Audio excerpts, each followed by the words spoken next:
Hi everyone, thanks for joining me today at Check It Out with Carmella-T.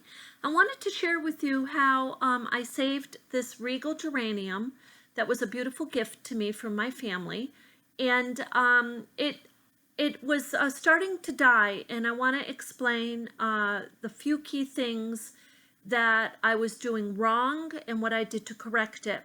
So I am not a plant person, but I love plants, but I need to focus and learn what the plant loves if I'm going to make sure it's nice and healthy.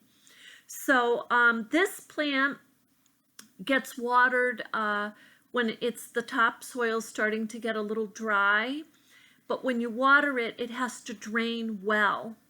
So I was pretty much misunderstanding the draining well part of it.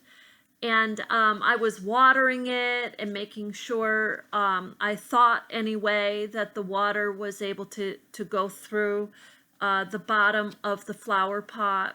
And to me, that would be the water draining. So now that was happening, but the flower pot I was using was set in something else. So the water was sitting at the bottom of the flower pot. So that was not good. When they say draining, they mean it needs to drain out of the flower pot, not sit there and bunch up, because what was happening is this beautiful plant was starting to get water rot on the bottom of the stems here. And I miraculously, just luckily, turned everything around on this plant before it died. So what I did is I gave it a larger flower pot. This is plastic, and this plate that I have it in has about, you can see I can fit my fingers under it. So it's got a good 1/2 inch easily underneath it. So the water, when I do water it, it goes straight through. It does completely drain. So that was one big change that I made. The second is I did move it into this larger flower pot. It needed more room. It needed fresh soil with nutrients. It had been sitting in the soil that it was purchased in from the store. So it needed room to grow. So, and with fresh soil. So that was another change I made. The third change I made is I made sure that I trimmed it, got all the dead heads off of it, and went through the whole plant and tested and made sure that the leaves were all okay. And I had found some that were not, and I clipped them off.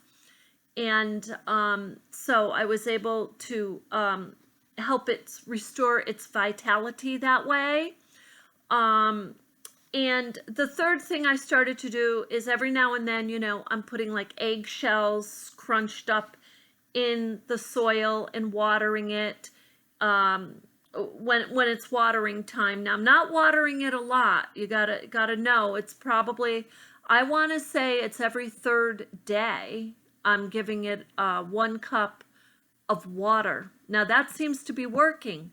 Now it's in the house. I do have it in the sun, but again, I'm being very careful about it being in the sun because I noticed one of the leaves got burnt from the sun.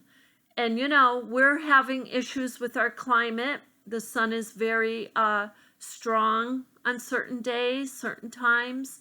So I am keeping my eye out on that too.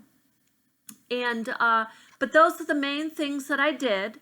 And keeping it inside. I had it outside all summer. Now, and I may put it out in the early spring and summer out on the porch again, but I'm making sure that the area it's in will have shade coming in, and I will be keeping my eye on it. So I wanted to share that with you. I was just so happy I was able to turn it around and get a beautiful healthy plant. And I'll show it to you again when it starts budding again, because it has the most beautiful geraniums on it, which I ended up putting on TikTok earlier this year. So anyway, you have a beautiful day. Thank you for joining.